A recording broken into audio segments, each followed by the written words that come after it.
Uma divindade pagã, uma deusa do inferno, um demônio. Na tradição judaica, Lilith foi a primeira esposa de Adão. E mesmo que seu nome não seja explicitamente mencionado na Torá, ao longo dos séculos ela se tornou uma figura um tanto quanto contraditória sobre a criação do livro de Gênesis.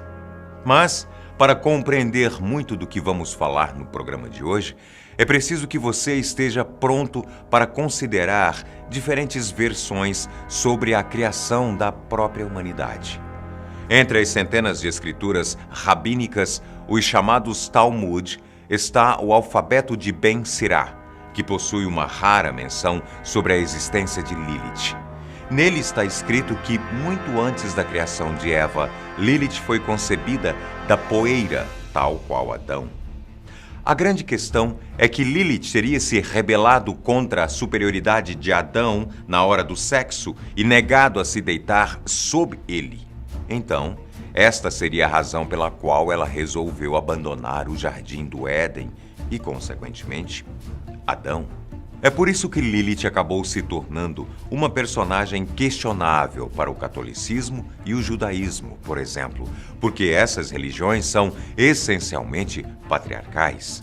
Sem mencionar as descontinuidades que partem do livro de Gênesis, que está tanto da Bíblia cristã quanto a Bíblia Torá, e que dá início à história da criação do mundo e de tudo o que existe nele.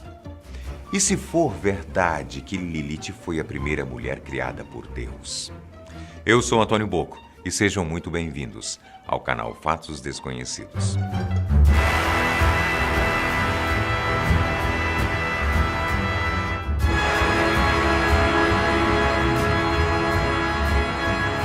As suspeitas sobre a existência de Lilith vêm de pequenos detalhes, muitas vezes não explicados, como as descontinuidades das Escrituras Sagradas.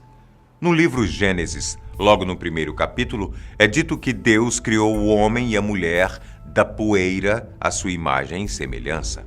Até aí tudo bem. A grande incógnita surge a partir do segundo capítulo, onde apenas Adão é mencionado na maior parte do texto. Em Gênesis capítulo 2, versículo 23, está escrito: "E disse Adão: Esta é agora osso dos meus ossos e carne da minha carne. Esta será chamada mulher, porquanto do homem foi tomada." Há variações na tradução em que dizem: "Esta sim é osso dos meus ossos", como se houvesse existido outra mulher antes dela que não fosse feita dele. Isso nos faz questionar: onde estava a mulher criada junto dele que é relatada no primeiro capítulo? E por que existe não só a menção, mas a criação de uma segunda mulher a partir das costelas de Adão no final do segundo capítulo? Essa mulher, criada no capítulo 2, é Eva, que inclusive só é batizada no capítulo 3. O fato é que todas essas incoerências contribuem mais e mais para as suspeitas de que parte dos textos sagrados foram editados ou apagados. Se você acha que essas pistas não são suficientes, vamos voltar a discutir algumas passagens do livro de Gênesis.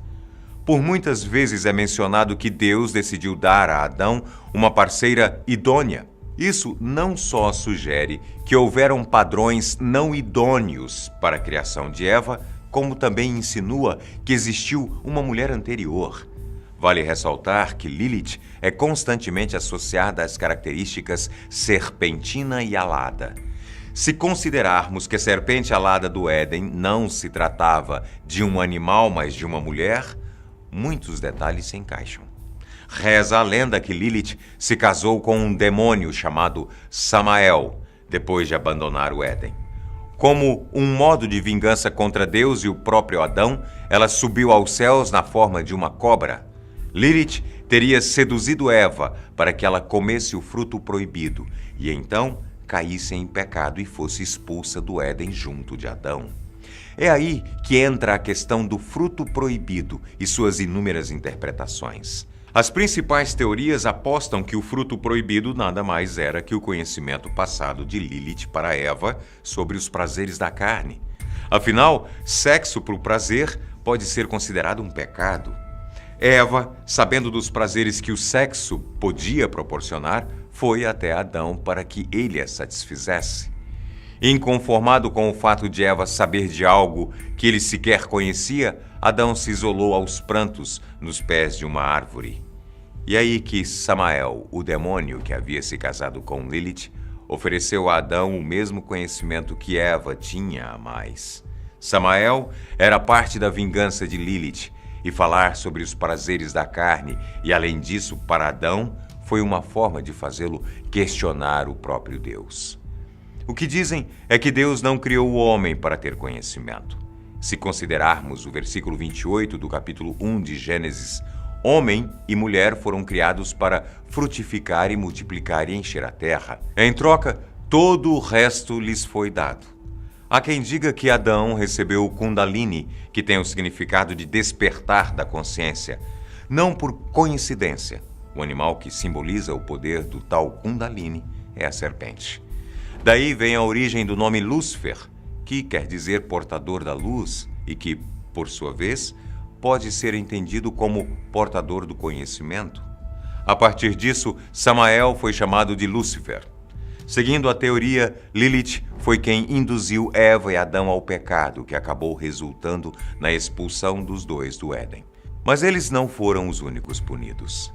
Deus condenou Lilith a parir 1000 súcubos e 1000 íncubos por dia, por toda a eternidade, e nenhum deles jamais alcançariam o perdão de Deus ou sequer seriam abençoados. Alguns dizem que os cultos babilônicos oferecidos a Lilith, que realizados na antiguidade sacrificavam crianças como uma maneira de dar a ela um filho que viria a ter a graça de Deus. Convenhamos que sacrifícios de crianças não são algo que contribuem para a boa fama de Lilith, e nem mesmo as histórias sobre seus filhos. Você já passou pela situação de estar dormindo e sonhar que está fazendo sexo com alguém? Um sonho tão vívido e real que você acorda realmente excitado? Na verdade, não foi um sonho. Acontece, dizem, que você fez sexo com um filho de Lilith.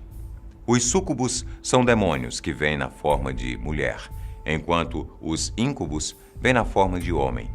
Ambos se passam por pessoas que são sexualmente atraentes a você, que o induzem a ter relações e, consequentemente, o obrigam a cometer um pecado sexual. Pelo que dizem, o pecado sexual é o que alimenta os súcubos e íncubos, assim como sua mãe Lilith.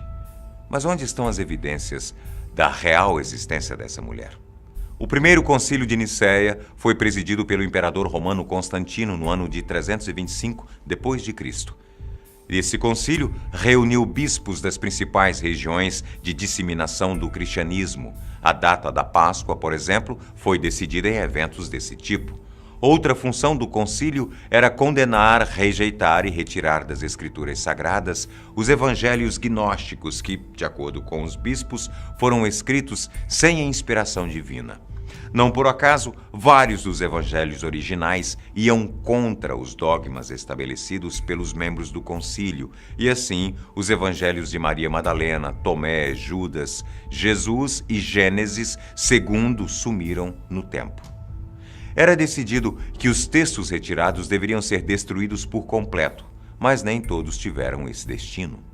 Há pouco mais de 70 anos atrás, em 1945, foram encontrados mais de 50 cópias dos evangelhos gnósticos na cidade de Nag Hammadi, no Egito. Os papiros estavam bem conservados graças à proteção de couro. Estranho mesmo foi a reação da igreja diante da descoberta. O Vaticano considerou que todas as escrituras eram falsas, mas tomou posse delas e as escondeu nos cofres. Que razão teriam para isso?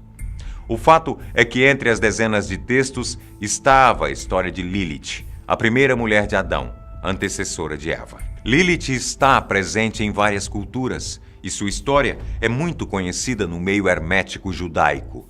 Ela também é estudada em diversas obras da literatura e aparece como um demônio noturno na crença tradicional judaica e islâmica.